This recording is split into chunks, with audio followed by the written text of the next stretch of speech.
오늘 선포할 하나님 말씀의 제목은 내가 나 된 것은 하나님의 은혜로 된 것이라입니다. 오늘 본문 말씀은 고린도전서 15장 10절의 말씀입니다. 오늘 다시 한번 이 본문 말씀은 제가 여러분 앞에서 읽어드리겠습니다. 그러나 내가 나 된 것은 하나님의 은혜로 된 것이라. 그리고 나에게 부여된 그분의 은혜는 헛되지 아니하였느니라. 오히려 그들 모두보다 내가 더 넘치게 수고하였느니라. 그렇지만 내가 아니라 나와 함께 하신 하나님의 은혜가 한 것이라. 저는 앞서 여러분 앞에 이제 예고를 드린 바 저의 생애를 들어 사용하신 주님을 이 시간 자랑하기를 원합니다. 그래서 오늘 간증 설교로 이 자리에 섰습니다.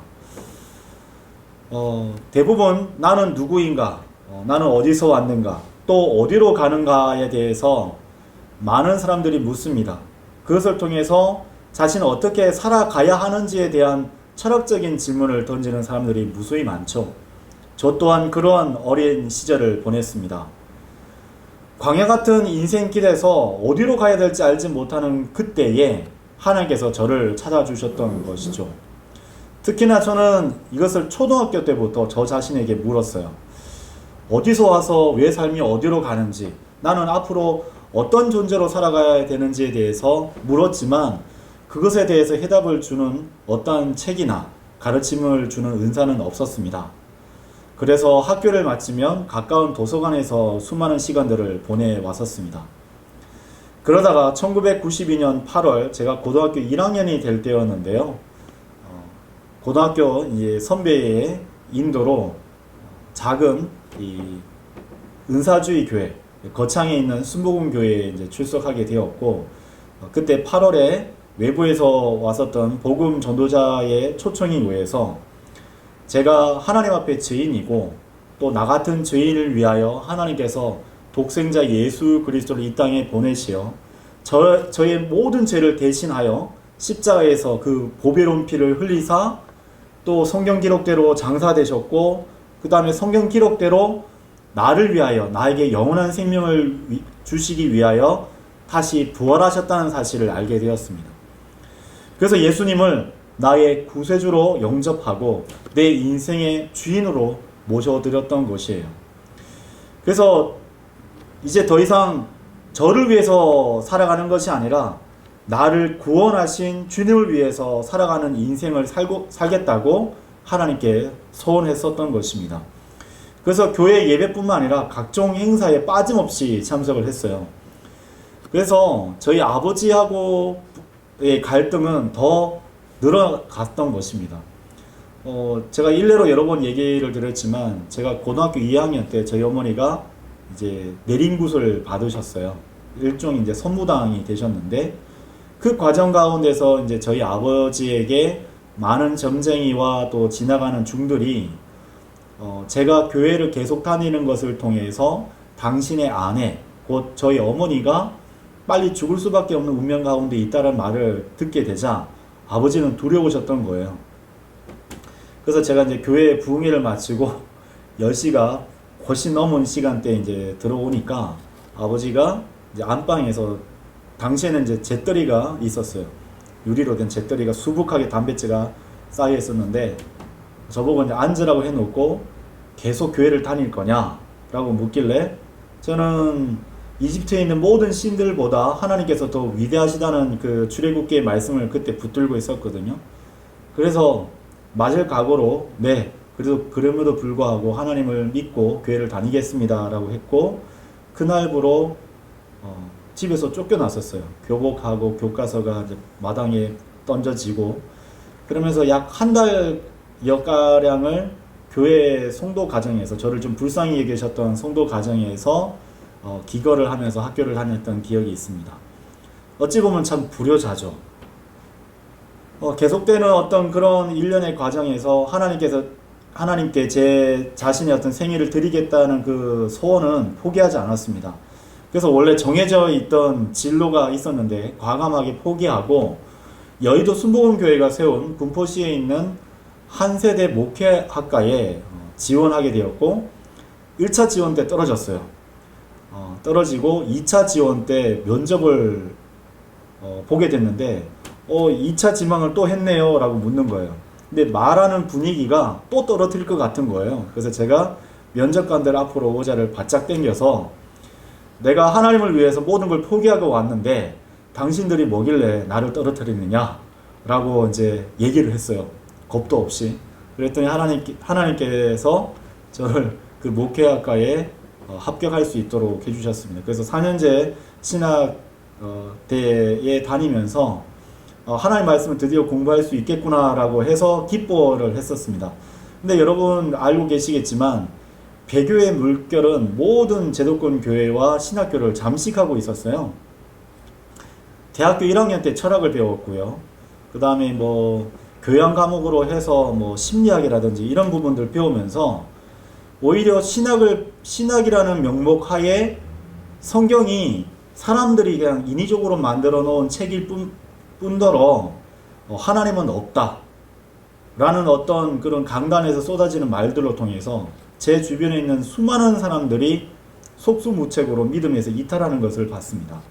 그리고 제가 그때 당시에 봤었던 놀라운 관계가 뭐냐면은 다 이제 그 목회학과나 신학과에 지원해서 왔었던 제 동기들이 대부분 목사나 장로, 집사의 아들, 딸들이었어요.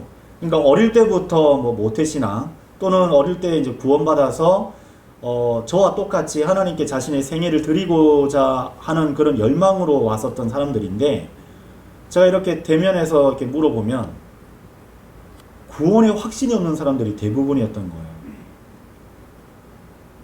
그러니까 자기가 언제 구원받았는지에 대해서 또 구원에 대한 확신 없이 죽어봐야 아는 거지 라고 묻는 사람들이 대부분이었고 하나님께서는 제게 주신 그 복음을 토대로 제가 성경을 펼쳐서 전할 수 있도록 역사해 주셨습니다. 그래서 제 주변에 제가 대학교 2학년 때는 자신의 지교에 가지 못했었던 기숙사생들이 모여서 약 한 36명가량이 저를 중심으로 수요일날 모여가지고 찬송하고 복음을 듣고 제가 전하는 메시지를 듣는 그런 시간들을 가졌어요.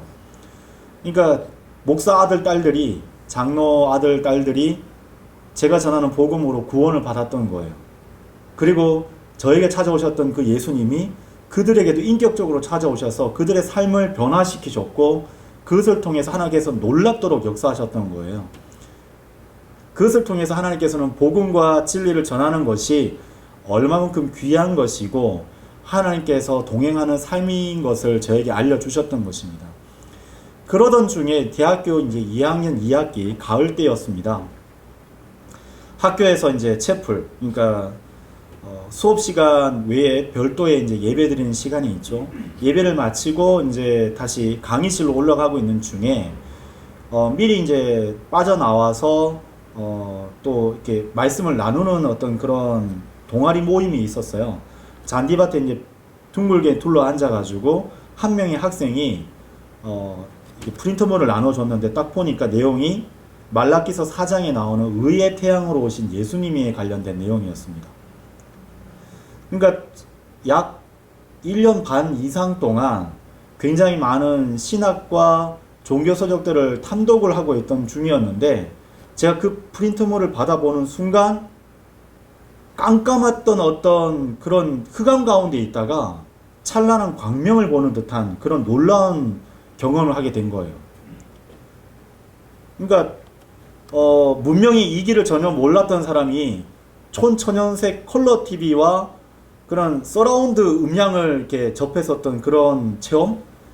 하나님께서 의의 태양으로 오시고 교회가 바로 이 어두운 밤 가운데 떠 있는 그런 달로서의 위치에 있다는 것을 그 몇 장밖에 안 되는 프린트물 통해서 알게 된 겁니다. 그때 제가 킹 제임스 성경을 처음으로 접하게 된 계기였어요. 그래서 그 친구하고 이제 어떻게든 그 동기하고 굉장히 많은 시간을 교제를 하게 되면서 제가 이제 킹 제임스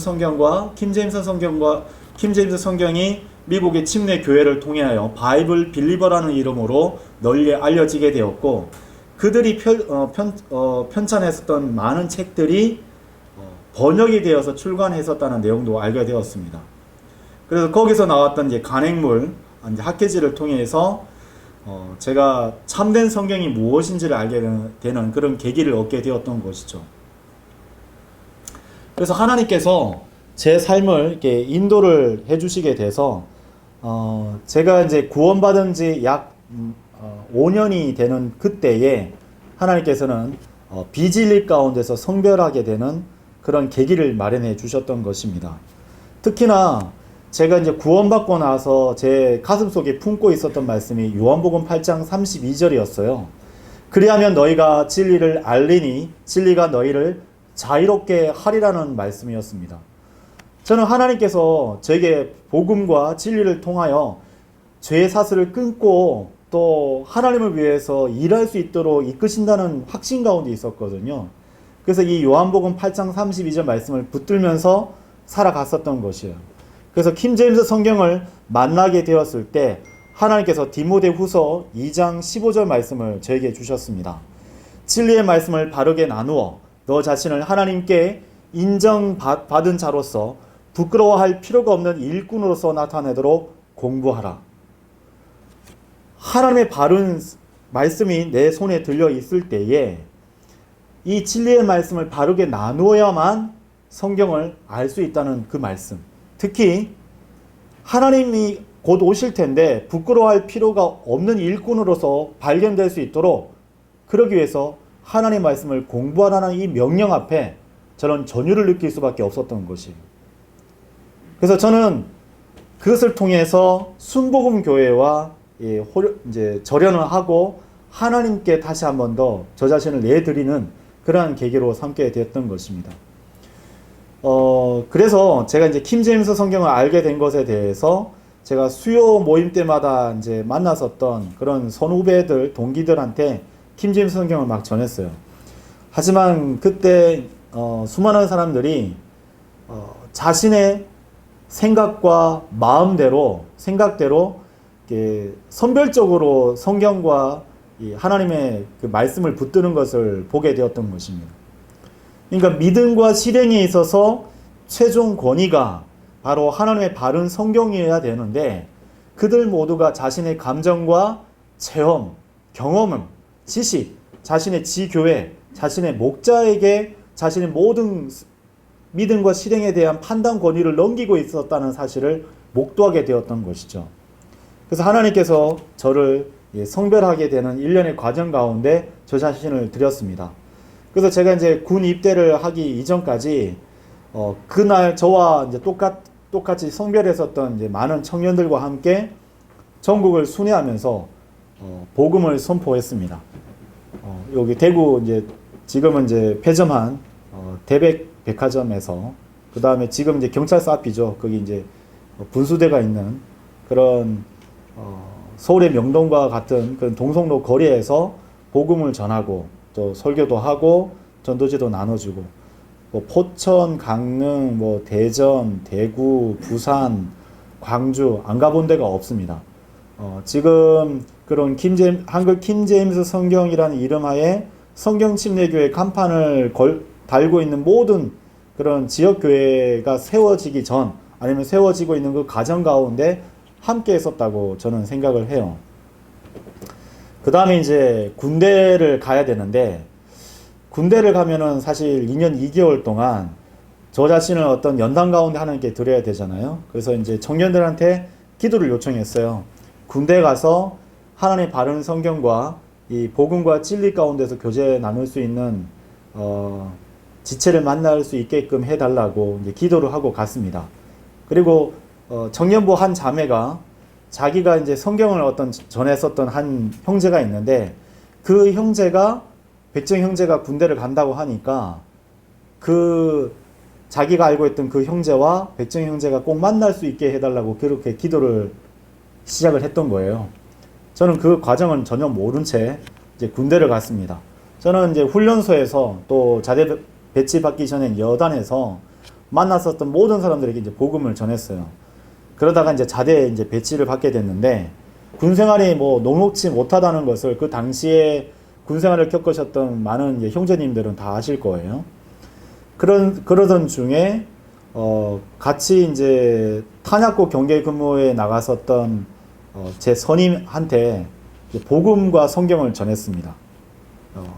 복음을 전했더니 이 사람이 이제 구원의 확신이 있는 거예요.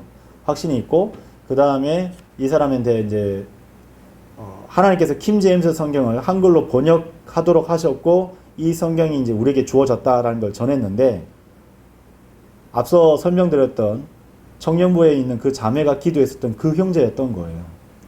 그래서 그 형제를 만나가지고 군생활 동안 제가 받았었던 그 학계에서 출간됐던 책을 그 형제랑 같이 보면서 같이 공부하고, 또 그 선임이 이제 경계 근무 이제 같이 나가면은 2인 1조로 이제 4주 경계 근무를 하게 되거든요. 그러면 나가서 북극성을 바라보면서 저기가 주님께서 있는 왕자가 있는 곳이다 라고 하면서 교제를 나눴었던 적이 있습니다. 지금 이제 작고한 이송호 목사 대신에 담임 목사가 된 박승용 형제와의 첫 만남이 그렇게 이루어졌던 것이죠. 그래서 제대 이후에 직장을 구하고 현재 제 아내를 만나서 믿음의 가정을 이루게 되었습니다. 저는 이제 그와 동시에 하나님께 제 자신의 인생을 좀 드려야 되겠다라고 해서 이제 킹 제임스 성경 신학원에 등록해서 하나님 말씀을 이제 체계적으로 공부를 하는 과정을 가졌고, 그 과정을 모두 다 이제 수료하게 되었었죠. 그리고 그때 말씀 보존학회라는 기독교 출판사에서 전국 기독교 서점과 대형 그 서점에서 성경과 책을 이렇게 보급하고 영업하는 일을 도맡아서 했습니다.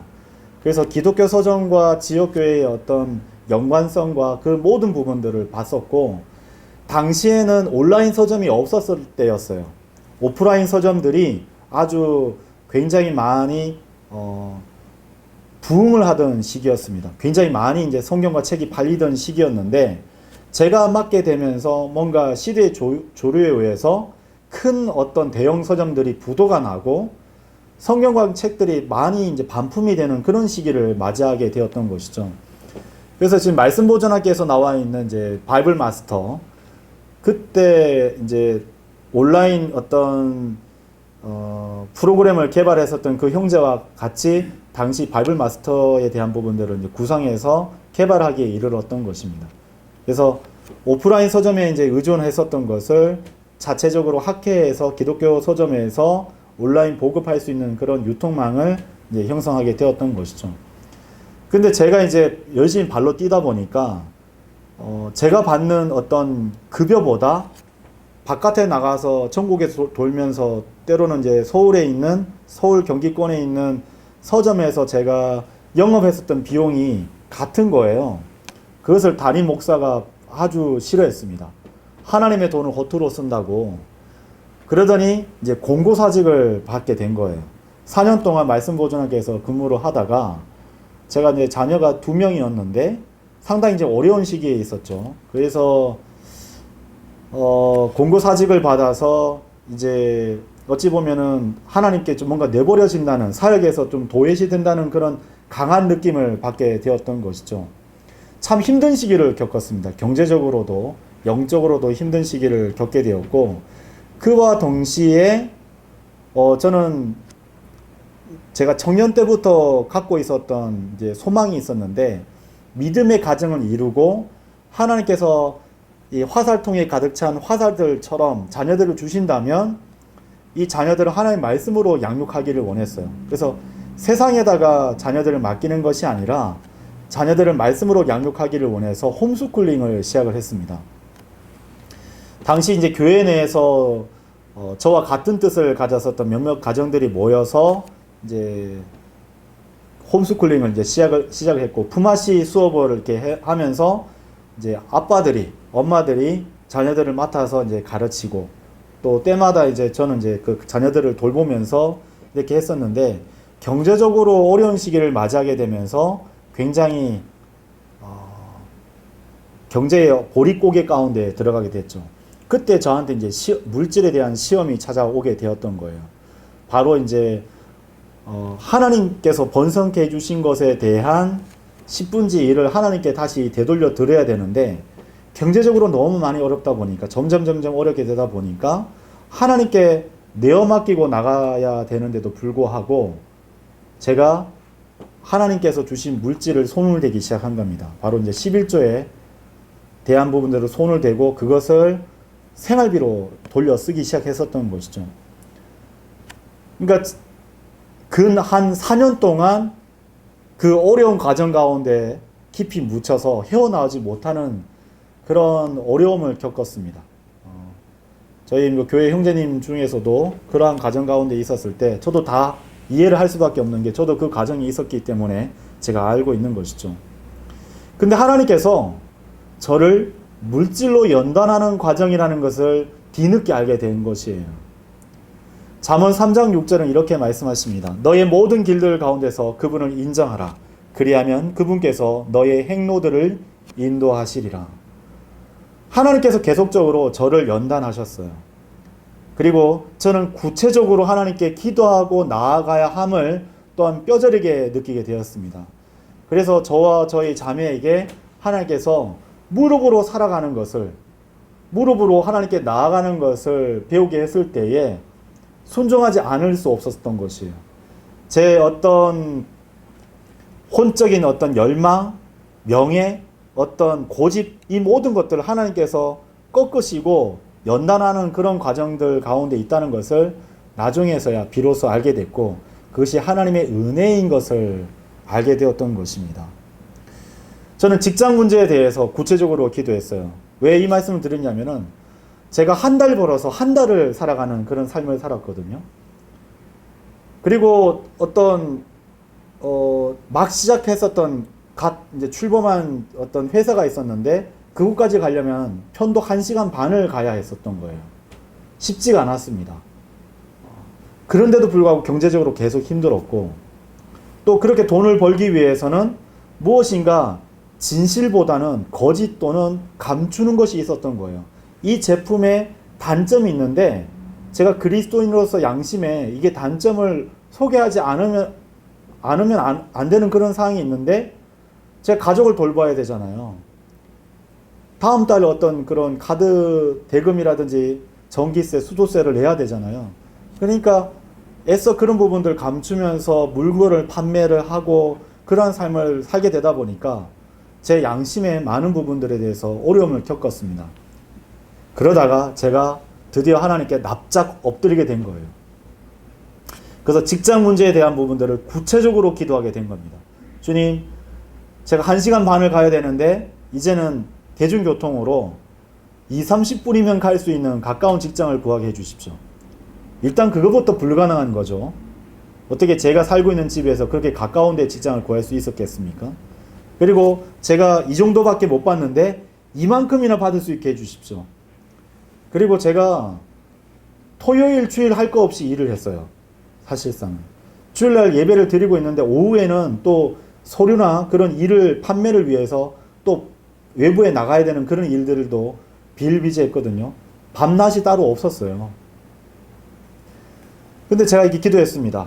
주님, 제가 토요일날 거리에서 정기적으로 복음을 선포할 수 있게끔 주 5일을 시작할 수 있는 직장을 주십시오.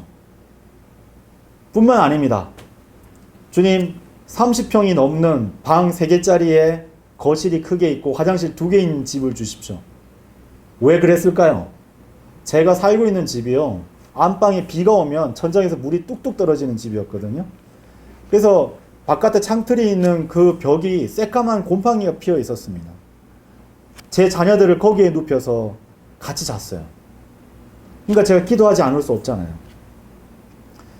그리고 주님, SUV를 주셔서 저희 가족들 5명이 다 이동할 수 있는 그런 차를 주셨으면 좋겠습니다. 말도 안 되는 기도들을 기도 노트에 쓰기 시작한 거예요. 근데 하나님께서 그걸 다 응답해 주셨어요. 구체적으로 놓고 하나님께 매달렸더니 응답해 주신 겁니다. 근데 가장 중요한 것은 제가 하나님과의 관계를 회복하게 되면서부터 시작이 됐다는 거예요. 제가 믿음이 없이 그냥 단순히 그것을 욕심을 부려서 어떤 제 삶의 정욕을 이루고자 했었던 마음에서 그것을 기도를 했었더라면 하나님께서 응답을 안 해주셨을 것이 뻔합니다. 근데 하나님께서 저 자신을 드리고자 했었을 때, 하나님과의 관계를 정상화했었을 때에 하나님께서 그것을 응답해 주셨던 거예요. 특히나 주거에 대한 문제는 불가능에 가까웠거든요. 근데 아내인 저희 자매가 더 큰 믿음을 저에게 나타내 보이면서 저한테 솔선수범을 했었던 거예요. 믿음의 본을 보였던 것이죠.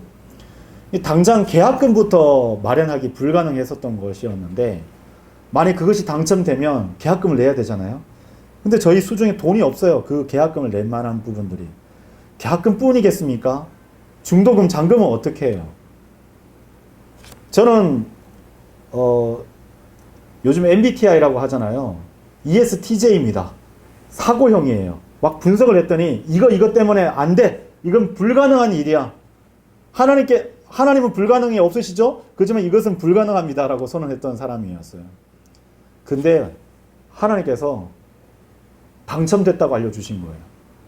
그래서 제가 일하다 말고 복도에 나가서 엉엉 울었어요. 주님, 제가 성도들 앞에 이게 당첨되었다라고 이제 기도해 주셨던 분들한테 소개를 해야 되는데, 그러면 그거 당첨된 것에 대해서 계약금을 내야 되는데, 계약금도 못 내는데 저 어떻게 하려고 이게 응답해 주신 것입니까?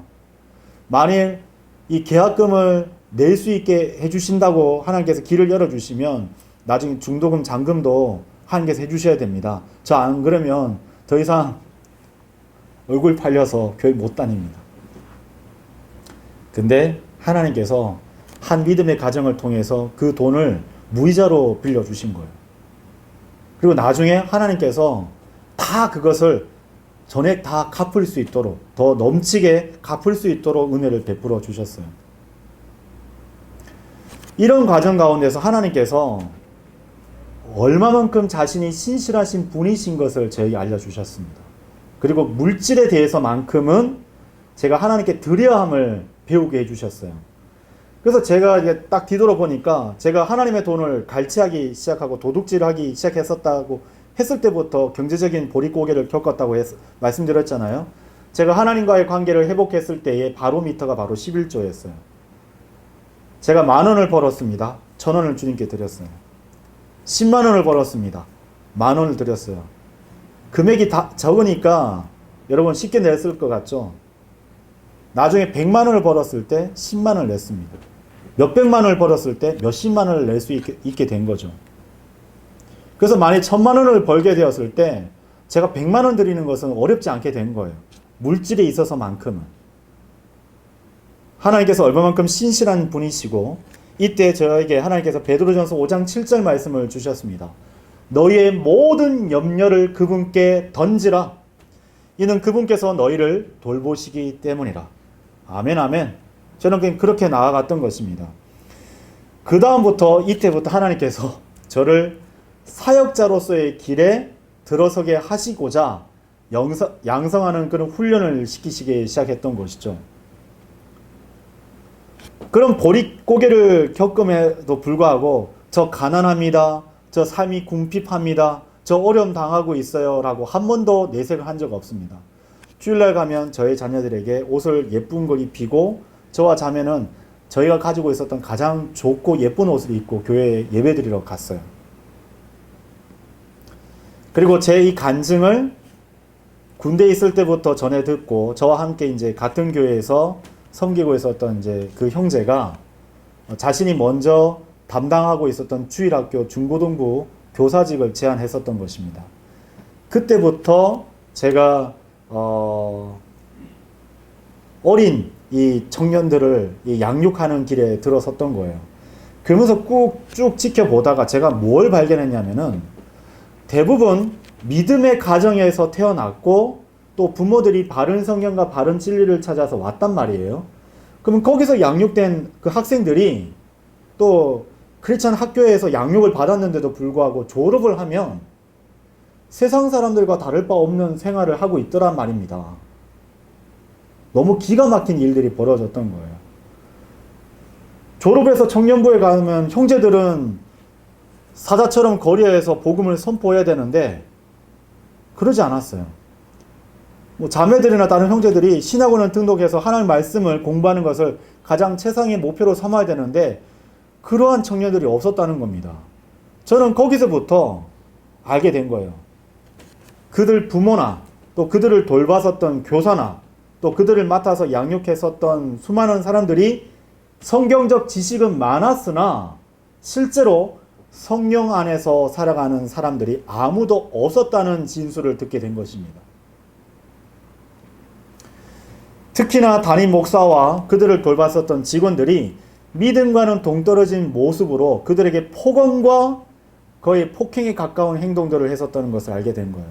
그래서 어렸던 이 중고등부 학생들이, 주일학교 학생들이 정말 동경을 가지고 크리스찬 중고등학교 들어갔을 때, 평상시 때 봤었던 이 교회 안에서 봤었던 이 담임 목사와 또 직원들과 교사들이 자신들 하나님의 말씀을 잘 양육해 줄 거야, 믿음의 본을 보일 거라고 생각했는데 들어갔더니 그렇지 않았던 거예요. 크게 실망을 했던 거예요. 그 모순된 모습들 가운데. 그래서 저 자신을 뒤돌아보게 되었던 것입니다.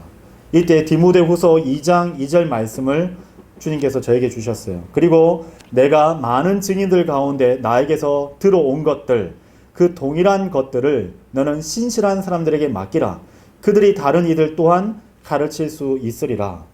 그래서 저는 전국에 있는 자칭 성경들을 믿는 사람들의 수련회 때 중고등부 학생들을 다 맡아서 양육을 하게 되었을 때에 졸업했었던 청년들을 보조교사로서 세웠어요. 그리고 그들이 다시 한 번 더 주님을 향한 사랑과 열정을 회복할 수 있는 계기를 마련했었던 것입니다.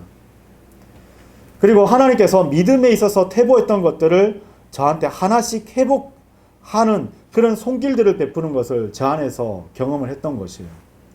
이처럼 성경을 올바르게 나누어 가르치고 또 거리 설교를 몸소 행하고 성도들을 전문적으로 양성하는 수련회에서 성경을 가르치는 일들을 시작하도록 하나님께서 저를 이끄셨던 것이었어요.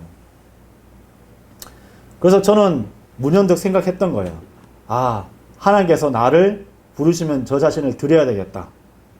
그때에 하나님께서 2019년 8월 초에 전국에 있는 이 성경들을 믿는 사람들이 모이는 수련회 때 대구에서 이제 배교한 목회자에게 크게 실망하였었던 성도들이 뿔뿔이 흩어졌다가 이제 정기적으로 이제 모이기 시작했었고, 그때 성도들 중에서 대표로 형제님 두 분이 이 수련회에 찾아오셔서 고령에 이제 성도들이 모이기 시작했는데 설교자를 좀 보내달라라는 요청을 해 오셨던 것이죠.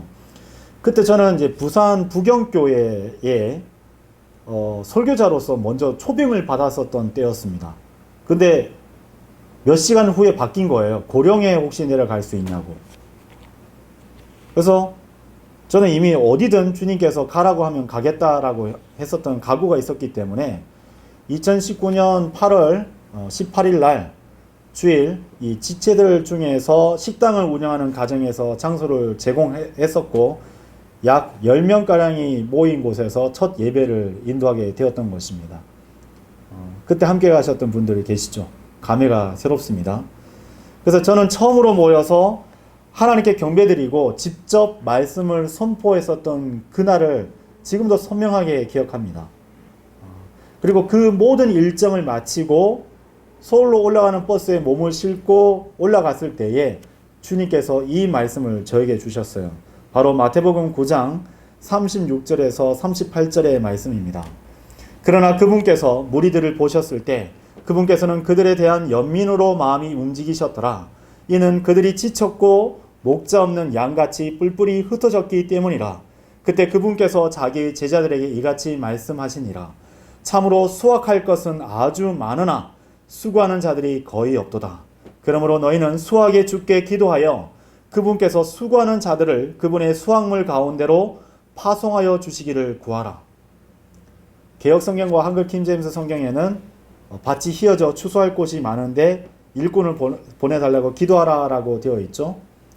저는 그 말씀을 겪고 전국에 뿔뿔이 흩어져 있어서 바른 성경과 바른 진리를 갈망하고 있는 성도들이 무수히 많구나를 알게 되어서 서울교회로 올라가서 많은 형제들을 독려를 하기 시작했어요. 여러분도 가셔야 된다고. 그리고 나서 저는 주님께서 제게 가르쳐 주신 대로 성도들에게 다음과 같은 내용을 공유하고 함께 기도할 것을 촉구했습니다. 첫째는 이곳 고령군은 임시로 모이는 곳이다. 우리는 다시 대구로 가야 된다. 그래서 당시 대구 성경침례교회라는 이름으로 기도하자라고 제가 말씀을 드렸던 기억이 있습니다. 두 번째는 하나님의 성경과 복음을 위해서 대구로 이전하기 위해서 모든 역량을 총 집중해야 된다라고 말씀드렸어요. 그리고 셋째는 지금도 모토가 되고 있지만 모든 헌금의 10분의 1을 해외 선교를 위해서 드려야 한다라고 했습니다. 헌금의 10분의 1은요, 여러분, 그게 유일하게 교회를 위해서 사용할 수 있는 금액과 마찬가지예요. 특히나 적은 수가 모였을 때는 더 그 금액이 큰 거예요. 근데 그것을 떼어서 당시 해외 선교로서 수고하고 있었던 필리핀 선교지에서 사역을 하고 있었던 윤경원 선교사를 지원하기 시작했었던 것입니다. 여러분 기억하시죠? 그래서 매달 정기적으로 돈이 모이면 필리핀에서 선교하고 있었던 윤경원 선교사 부부에게, 그 가정에게 송금을 했었죠. 근데 그 돈이 나중에 여기 대구로 왔을 때의 보증금으로 그대로 돌려받았습니다. 하나님의 경제는 그렇더라고요.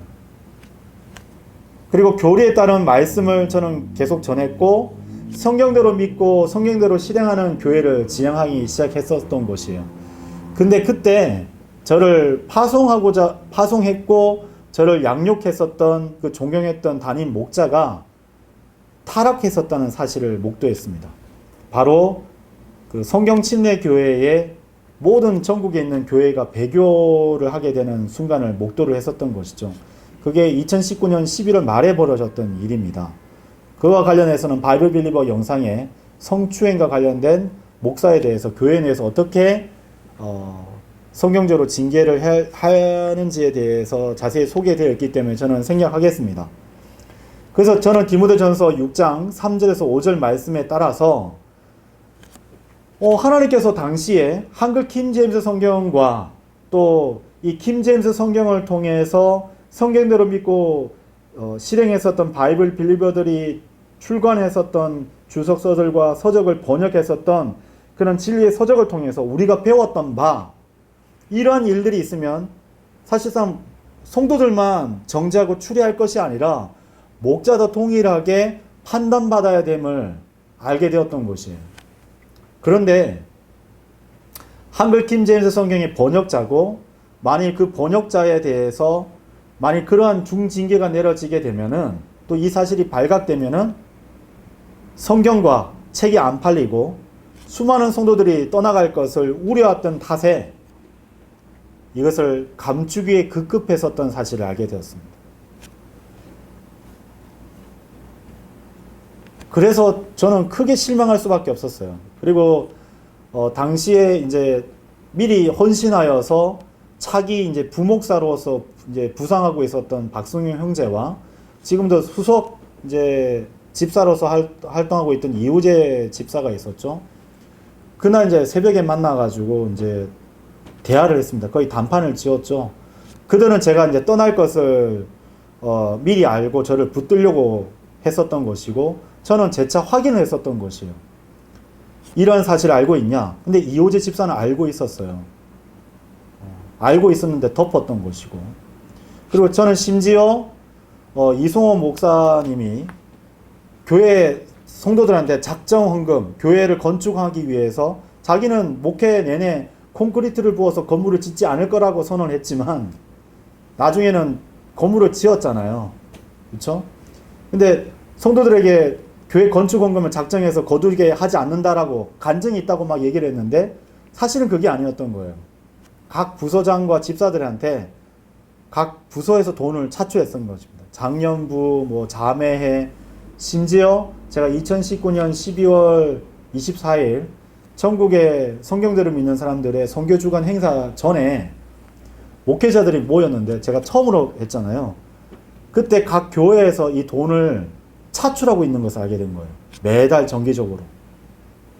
그리고 또 하나 더 알게 됐던 건 뭐냐면은 당시 강화도에 그 땅을 매입해서 1금융권에서는 돈을 이렇게 대출을 못 받으니까 이금융권, 아마 삼성생명이었던 것 같은데, 거기서 100억 이상에 대한 돈, 당시 또 방화동에 있는 7층, 8층 건물을 대출을 받아가지고 이미 이자를 내고 있었던 거예요. 그러니까 그렇게 아주 벼랑 끝에 몰려있는 상황이었기 때문에, 만일 담임 목사와 한글 킹제임스 성경의 주번역자가 그런 성추행 건이 법정에서도 유죄 판결을 받았잖아요. 그게 만천하에 공개돼 버리면은 교회가 한순간에 다 무너지게 되니까 다 전국에 있는 목회자들이 다 시했던 거예요. 당시 제가 부사의 조도희 목사님 얼마나 존경을 했는지 모르겠습니다. 광주 뭐 다 존경했던 분들이에요. 그런데 진실을 알고도 다 쉿했던 거예요. 왜? 자기 배가 어느 순간부터 하나님이 듣던 거예요. 그리고 항상 담임 목사가 제일 이 앞에 앉아 있었던 그 가정을 뭐 높이 칭송하면서 이 가정은 3대가 자기를 다 섬기고 있다고 그렇게 뽐내다가, 한 달 전에 그렇게 설교 때 공개를 했다가 나중에는 그 사실이 드러날까봐 5일 만에 추례시켰던 거예요. 제가 이 사실을 여러분 앞에 다 얘기했잖아요. 그리고 이제 성경 침례 교회 간판을 달고 있는 모든 교회가 결국은 하나님의 공의와 정의를 무시했고, 하나님께서는 공정하지 못하는 그 저울추를 하나님께서 가장 증오하신다고 말씀하셨거든요. 그래서 저는 그것을 통해서 성별을 결단을 한 거예요. 거의 25년 동안 성경 침례 교회에서, 또 저희 아이들도 성경 침례 교회에서 태어났고 크리스천 중고등학교도 다니고 있었잖아요. 어려운 결정을 내렸던 거예요. 저는 교회 규모나 사람들을 보지 않았습니다. 하나님만 바라봤어요. 제가 그 결정에서 성별하는 그 과정이 얼마만큼 가시밭길이라는 걸 알고 있었음에도 불구하고 그 결단을 내렸던 거예요. 그리고 여러분 앞에 성경적으로 그것이 무엇이 잘못됐는지를 몇 시간에 거쳐서 가르쳤습니다. 그 자리에는 그 담임 목사와 사돈 관계에 있는 자매님도 계셨잖아요. 그래서 제가 이제 이 교회에 대해서 제가 떠나게 되면은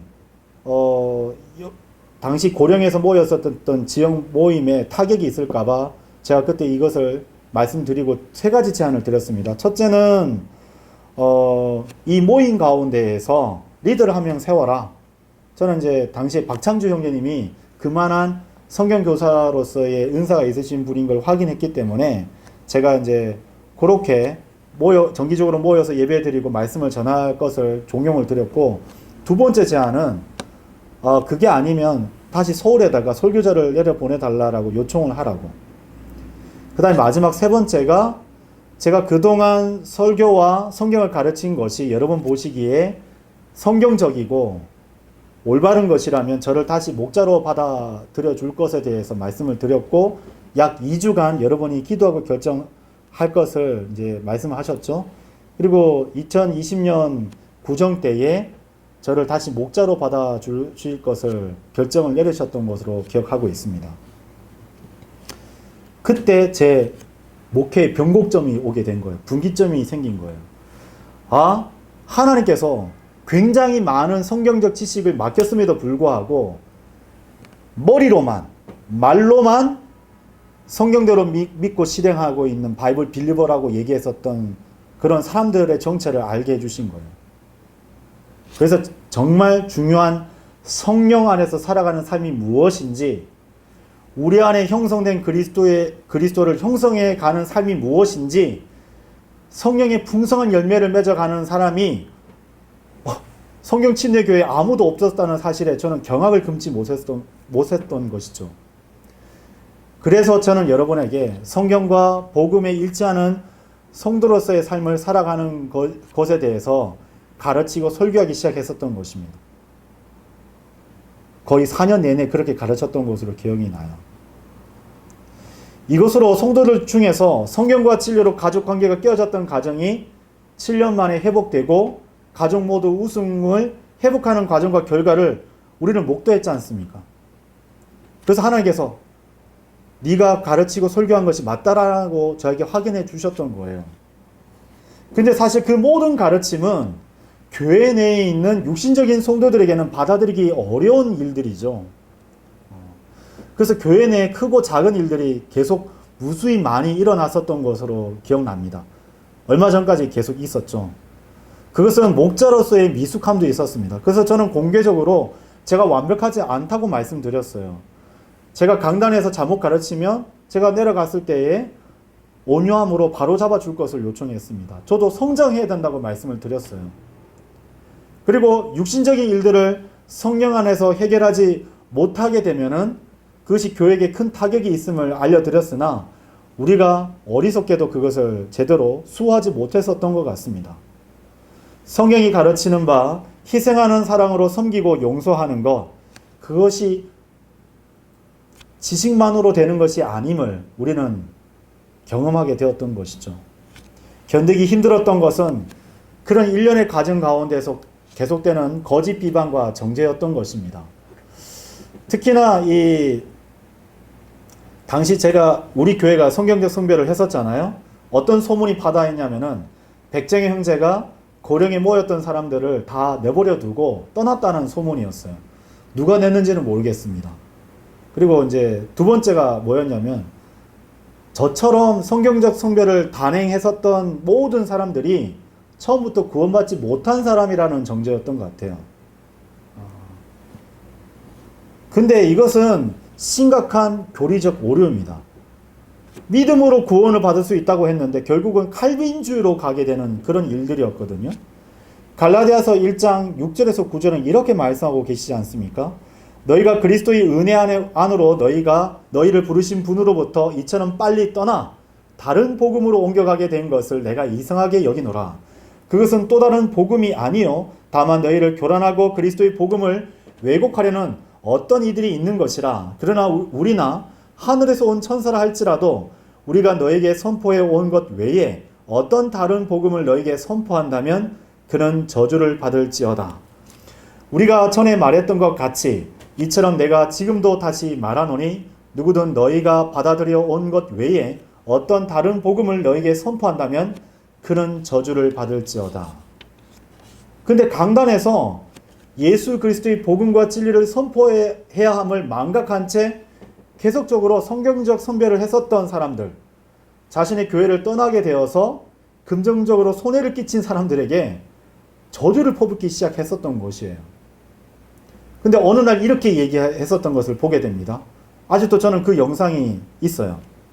갑자기 강단에 서서 형형색색의 이 봉투를 들고 자기네들의 교회에서 11조하고 갖가지 명분으로 이제 담을 수 있는 그런 헌금 봉투를 마련했다는 거예요. 교회에 기여할 수 있는 봉투를 마련했다고. 얼마나 잘했냐고. 그것을 극도로 싫어하면서 제독교회들이 배교했었던 증거로 학회지와 강단에서 선포했던 사람이 이제 배교에 잠식해서 완전히 예전 사람이 아닌 거예요. 갖가지 형형색색의 봉투를 들고 그렇게 얘기했고, 두 번째는 교회를 떠난 성도들이 당시에 코로나가 창궐했잖아요. 코로나에 걸려서 죽어야 된다고. 문둥병, 즉 나병에 걸려 죽어야 한다라고 저주를 퍼붓기 시작했던 거예요.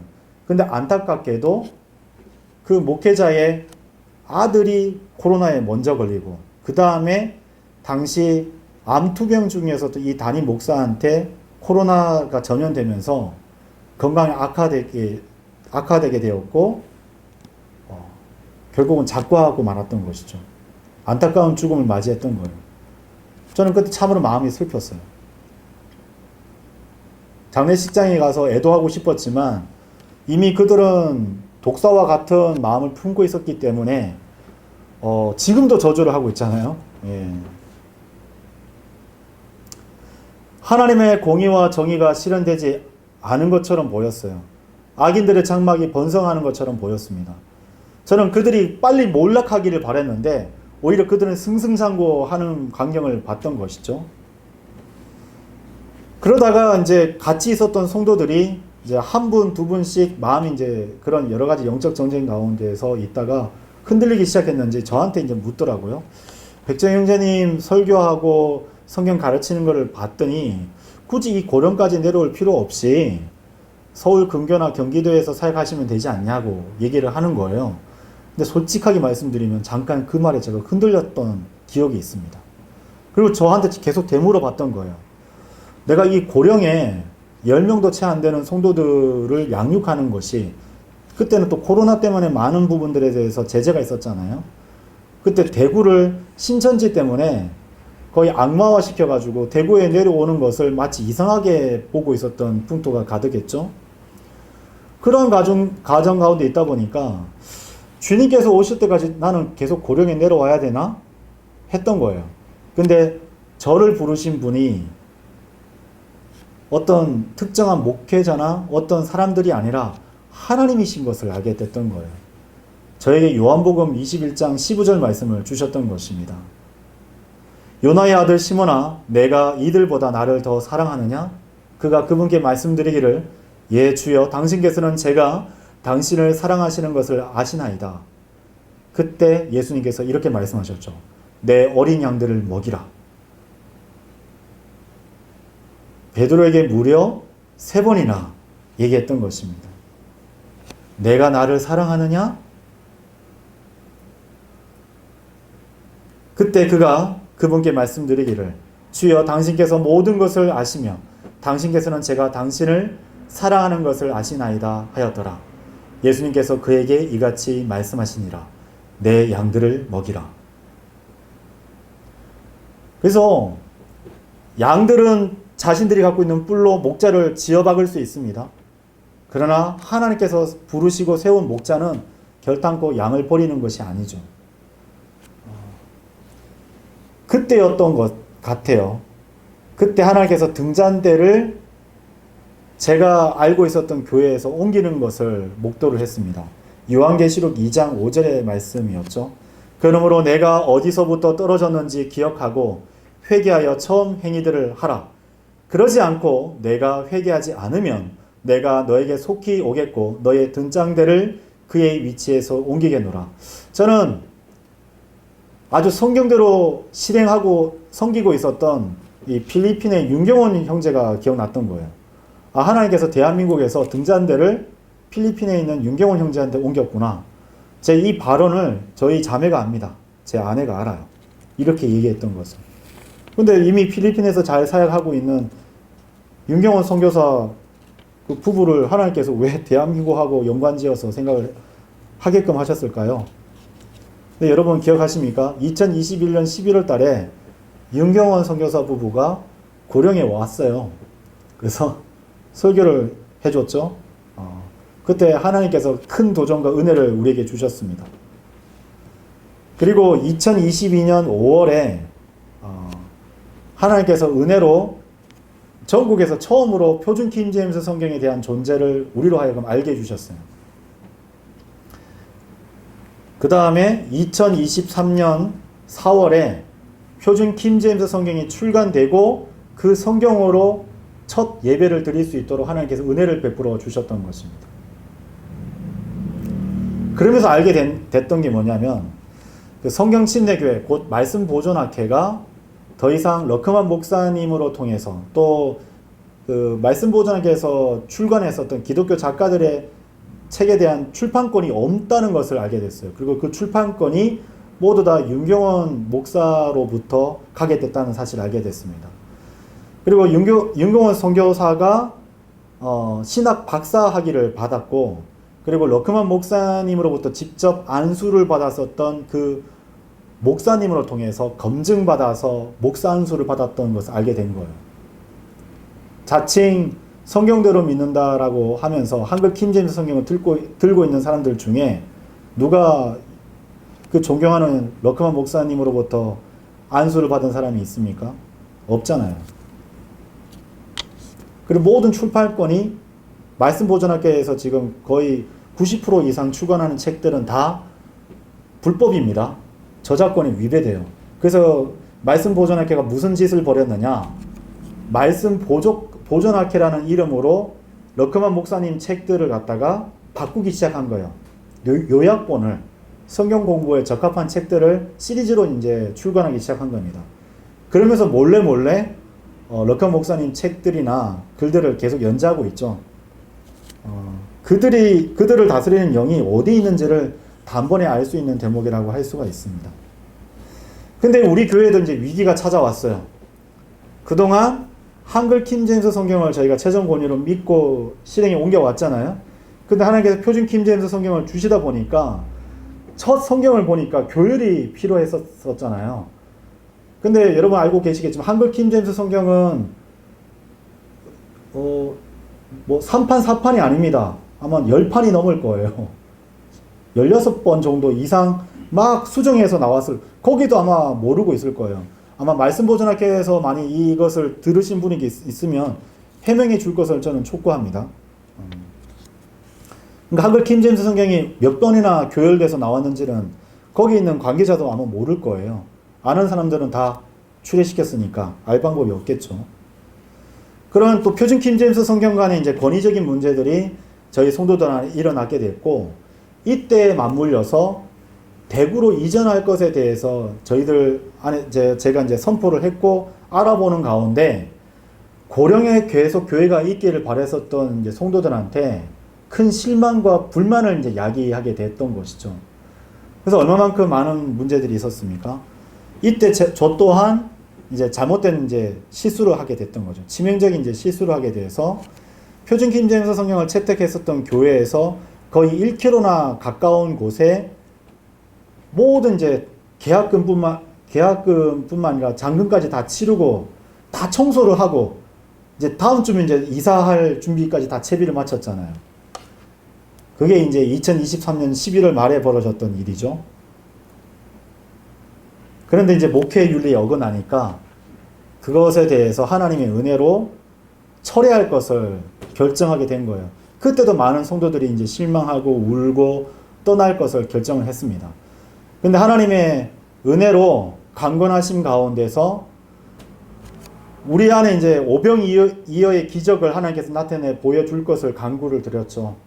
아무것도 없고 이제 했지만 하나님께서 원복할 수 있도록 은혜를 베풀어 주셨습니다. 그리고 이제 올해 2024년 1월에 하나님께서 이곳에 진짜 아무것도 없었잖아요. 여기 전등도 없었습니다. 여기 3층에 용접 학원이 있었던 곳이었어요. 근데 여기 이제 예배 처소로 하나님께서 마련해 주신 거죠. 교회는 장소가 중요한 게 아닙니다. 우리가 중요한 거예요. 우리가 하나님의 성전이에요. 우리가 두세 사람이 주 예수 그리스도의 이름으로 모이면 교회라고 요한복음 18장에서 말씀하셨잖아요. 마태복음 18장에서 말씀하셨잖아요. 그래서 하나님의 은혜로 여기서 예배를 드릴 수 있도록 이끌어 주셨던 것입니다. 이때 하나님께서 이제 많은 부분들을 통해서 저에게 이제 지침을 주셨는데요. 이때 베드로전서 5장 2절에서 4절 말씀을 주셨습니다. 너희 가운데 있는 하나님의 양무리를 먹이면서 그들을 감독하되 억지로 하지 말고 오직 자원하여 하며 더러운 이익을 위하여 하지 말고 오직 준비된 생각으로 하라. 또한 하나님의 상속 재산인 그들 위에 군주들 같이 되지 말고 다만 양무리의 본보기들이 되라. 그리하면 목자장께서 나타나실 때 너희는 사라지지 아니할 영광의 왕관을 받으리라. 이것이 지금까지 하나님께서 저를 인도하셨던 목회 윤리요 제 지침입니다. 제가 여러분을 다스리거나 어떤 권위를 행사한 것이 아니라 늘 언제나 저의 뒷모습을 보여주기 위해서 노력했었던 것 같아요. 그리고 저는 여러분을 보고 크게 실망한 적이 없습니다. 저는 어느 때라도 주님만을 바라봤어요. 그리고 이 강단에서 여러분 또한 제가 아닌 주 예수 그리스도 한 분만을 바라볼 것을 권면드렸던 것이죠. 사람들은 눈에 보이는 가치를 보이는 것으로 판단합니다. 그 가치를 따져요. 그러나 하나님께서는 사람들의 눈으로 볼 수 없는 것을 보고 판단하십니다. 사람들은 드러나는 것을 가지고 판단을 해요. 그러나 하나님께서는 그 사람 마음속에 있는 것을 보시고 더 정밀하고 엄중하게 판단하십니다. 하나님께서 시작하셨어요. 근데 조건이 뭐가 안 맞아 보여. 사람들이 떠나고 성도들 숫자도 얼마 없어. 그랬더니 그 교회는 하나님께서 버리셨다. 부흥하지 못한다. 하나님께서 함께하지 아니하신다라고 판단하는 기준은 누가 세운 것입니까? 하나님의 시선과 하나님의 생각과 하나님의 판단 기준으로 여러분 바라보시길 바랍니다. 하나님이 시작하셨고 하나님께서 그만하라고 여기까지라고 중단하기까지는 여러분이 달려갈 길을 마치셔야 됩니다. 그러나 이런 것들 중에 아무것도 나를 움직일 수 없노라. 또한 나는 나의 생명을 나에게 소중한 것으로 여기지도 아니하노니 하나님의 은혜의 복음을 증언하기 위하여 나의 달려갈 길과 내가 주 예수께 받은 사역을 즐거움으로 완수하려 함이라. 사도행전 20장 24절의 말씀입니다. 아무런 빛남도 없는 광석을 캐내어 하나의 보석으로 연단하여 그 가치를 드러내듯이 오늘도 하나님께서는 저와 여러분을 연단하여 지금까지 이끌고 계심을 여러분 믿으시기를 바랍니다. 이런 이유로 자신이 서 있다고 생각하는 자는 자신이 넘어지지 않도록 주의하라. 고린도전서 10장 12절의 말씀입니다.